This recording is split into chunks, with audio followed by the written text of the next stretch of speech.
everyone. It's Melissa Whitaker. I'm the CEO and founder of Melissa Whitaker International, otherwise known as MWI. And I wanted to come to you today to talk about some strategy around your time. And what I mean by that is I get calls all the time from sales professionals, sales leaders, and also small business entrepreneurs who say, Melissa, I want to sell more. I want to scale my business. I want to increase my revenue and my profit. I want to serve more clients. But the challenge is I only have so many hours in a day. Where am I going to find the time to be able to increase my impact, increase my profit, increase my sales? And it always comes back to an exercise that we go through in our sales training, in our sales coaching, and it is called the calendar exercise. Now I know initially you're like, oh, that sounds basic, Melissa. Not really. I mean, we have people who contact us who have been selling for 20 years, 25 years. And the reality is the more successful you are in sales or scaling your business, let's face it, the more you're juggling trying to get everything done, because you're always prospecting or looking for new clients. You're always doing account management and taking care of current clients. And you have all these other responsibilities you have to do, frankly, whether you're a sales professional and or if you're a business owner and you're scaling your business. There are all these things you're doing that is required to accomplish your goals, right? And so we each only have so many hours in a day. But when we get those calls, or when someone reaches out and says, Melissa, what do I do about this? How do I find more time? How do I do more that's productive? And how am I leveraging every minute of my day? And I say, hold on. Have you done your calendar exercise recently? So let's talk about what that looks like. You're going to notice here on the whiteboard, and I'm sorry if there's a little bit of a glare here, but this is what, it's as simple as this. I always tell everyone we work with, okay, now listen, you need to go back and do your calendar exercise, which I'm going to explain here in a second. And I want you to do it every week for a minimum of 2 months. Okay. That is what we find it takes to kind of rewire your perspective on your calendar, on your time, on your strategy, on certain key elements we're going to talk about here in a second. It takes a good solid 2 months, in my opinion, to kind of rewire that process for you. So that way it becomes habit, and then you're more strategic automatically, but you got to get back to this basics. All right. What do I mean by the calendar exercise? What I want you to do is go into your calendar that's on your computer and or your phone. And most of the time you'll be doing this probably on a calendar on your computer to start off with, okay? But what I want you to do is, let's say it's the end of the day on Friday. I want you to look at the next week, and I want you to plan out your entire week. All right. Now, what do I mean by planning out? I mean, I want you to fill in everything on your calendar for the next week. Okay. So anything you know you're doing. Okay. So let's start with that. Let's say here we have a sales meeting.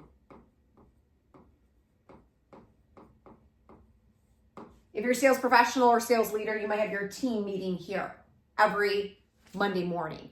If you're a business owner, you may be having a leadership team meeting to start the week off. Either way, what's the meeting? So let's say you have a meeting, okay? Strategy meeting, sales meeting, leadership meeting. All right, what else do you have going on during the week that you know for sure is scheduled? It could be, all right, here I've got an appointment. Here, maybe I have a demo if that applies to your situation. It may be a software demo, it may be an equipment demo, it may be a services demo of some form. What's the process? What does it look like? Anything like that, fill that in, all right? Let's say we have an appointment here.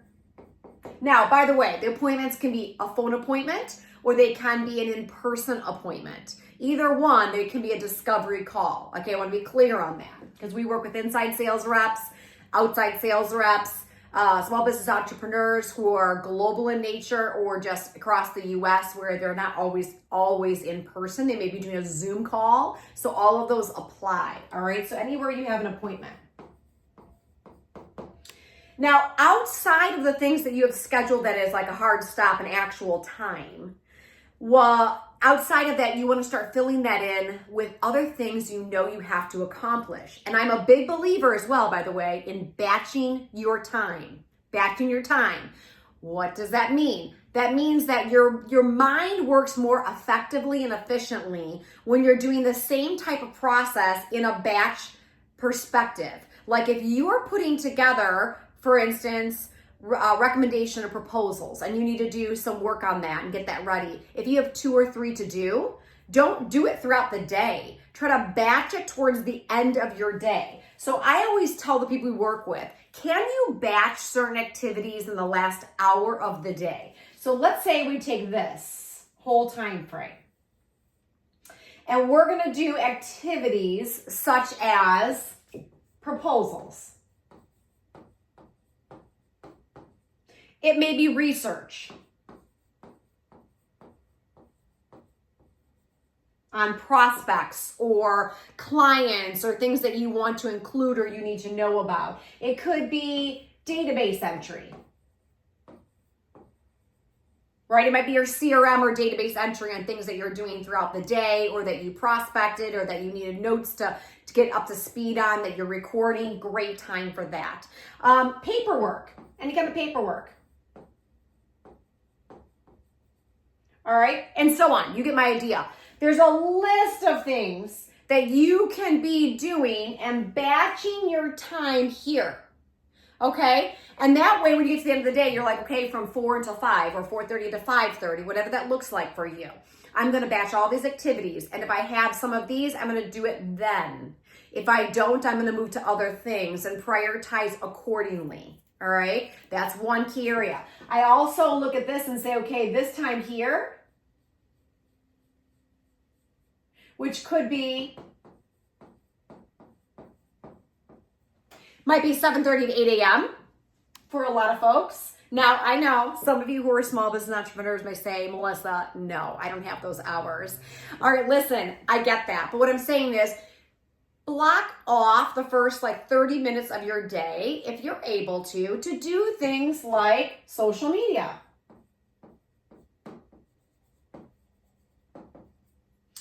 Going back through and making sure you're also taking a look at your emails. All right, making sure that you have everything ready to go that needs to be going on, and that things that you've organized, let's say the night before, you're making sure everything's set for the day, right? So again, social media, emails, those types of things are really good to do first in the morning, first half an hour, but you're batching your time. Okay, and you're doing it strategically. Now, outside of that, we want to fill in the rest of your calendar. Now, I know. I have people all the time say, Melissa, I can't fill everything in because I have emergencies that come up all the time. And so, of course, I understand. But here's the key thing, gang. A lot of times we're not aware of where time wasters seeps into our calendar, seeps into our day. And the only way to really recognize and see where those time wasters are and what do they consist of and how do we remove some time wasters through possibly delegating or removing or batching. The only way to really do that is something like a calendar exercise. So again, you're probably on your computer, you're filling this in and graying it out. I'm not saying you're marking it like I am here, but this is just to give you a perspective or an idea. Now, all the other times that are open, we have to be marking down for business development, proactively prospecting, marketing, prospecting calls, and the calls could be phone calls. It could be sometimes maybe you're out in the field for whatever you do or your industry. You might be out in the field prospecting. You might be scheduling some time for some other form of business development. You've got to mark them all in. And I know people say, but Melissa, what about emergencies? I got it. Fill in everything you can that you have the intention to do, that we know has to get done to accomplish your goal. Now, I'm going to fill that in here in a second. But after we fill the whole thing in, knowing that things will probably need to be moved around a little bit here and there, okay? But I want you to have a plan for the whole week. So let's say here, I'm going to be making phone calls. Let's say here, if you're in an industry where you're in the field or you're out and about at events, Some of you may be at networking events or business development events, anything like that. Make sure you're listing here. But let's say we're going to be in the field. Somehow like visiting prospects, clients, things like this, but we're going to be in the field that are outside of the appointments, but maybe around the appointments. Filling this in as well, maybe making some phone calls. Now here, we'll be doing some form of prospecting or business development.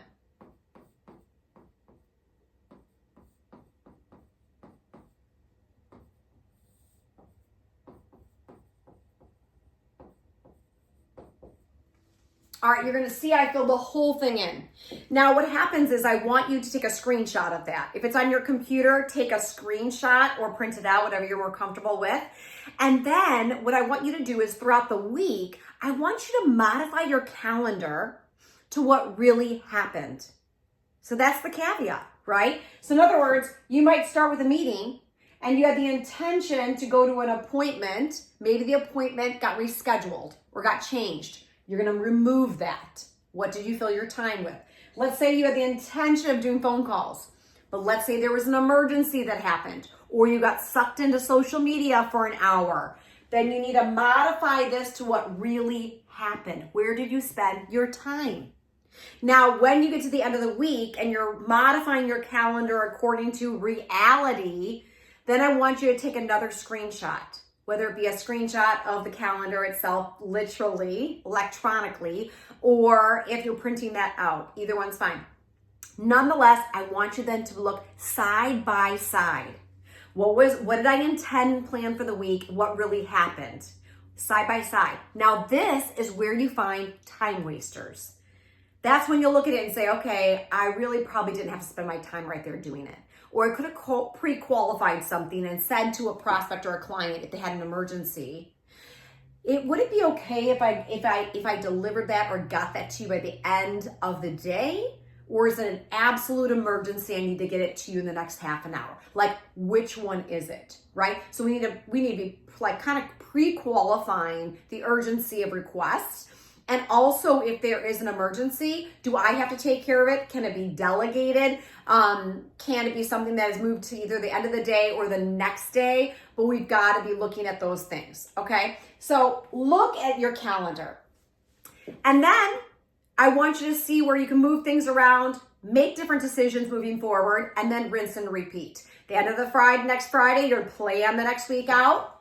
You're going to take a screenshot or print it out. You're going to modify it as you go along the week. And then you're going to take a screenshot of that and you're going to do a side by side. Now, I want you to do this, remember, every week for 2 months, right? Or 8 weeks, whichever one it is. So that way you can start to train yourself to identify when time wasters are seeping in, how to modify it, how to make different decisions, how to delegate, how to get rid of things that aren't even emergencies, how to prioritize your high payoff activities and your low payoff activities. And then when you do that, gang, time will start to open up. And then you also need that you can fill in with very productive high payoff activities that equals sales, that equals business, that equals growth, okay? And you've got to protect some of your business development prospecting time. You have to. Because when emergencies happen, we know the first thing that gets squeezed out is prospecting and business development. And what I'm telling you is we cannot allow that. I get it.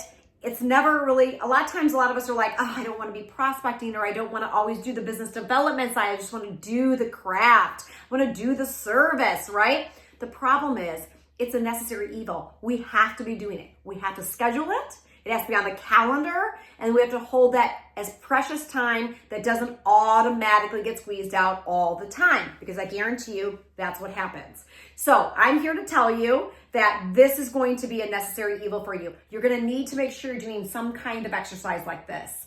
And as you do that, you'll find more time opens up and more time and windows open up where you can be doing business development, you can be prospecting, you can be having more phone calls. For some of you, you may be interviewed on podcasts. If you're a business owner or a small business entrepreneur, you might be filling some of that with podcast interviews or other things like that that gets the word out in your marketing and business development in those capacities, whatever it is. And if you're in an industry, of course, too, where you're a sales professional and you're prospecting, any form of prospecting and business development has to be made sure that it's being done. Okay, now when you do that, you go from these high peaks and low valleys to a little bit more of a consistent growth. And you also maximize how many touches you're making, how many people you're reaching out to, how many sales opportunities you're generating, and ultimately increasing your sales, scaling your business, growing your business. Okay, so that's something I want to mention to you today. Again, this is Melissa Whitaker. I'm the CEO and founder of Melissa Whitaker International. And if you want more tips, by the way, of things that we go through like this, and also maneuvering any new technology that we're seeing that's going on to help us to sell more effectively, join us for the next Zoom-based sales training. Or if you're watching this and you're a sales leader and you say, you know, Melissa, I have 6 or more salespeople on my team, you qualify to have me come to your location. So either one, let me know. We've got different opportunities coming up in the next month. Reach out to us, find out what those dates are. Let us know if you want us to come to you in person or if you'd like to join us on a virtual Zoom-based class that we also have for open enrollment at different times throughout the year and in the next month. Give us a call, reach out, and we will be more than happy to help you and accommodate you. So again, this is Melissa Whitaker. I'm the CEO and founder of Melissa Whitaker International. And remember, we can always be more productive. We can always leverage more minutes of our day. We can always scale our business. We can always increase our sales. All right, so if you want more tips, reach out. More than happy. And I hope you're having a great day. Make things happen. Go after your goals with gusto, and anything you want to accomplish, you can do.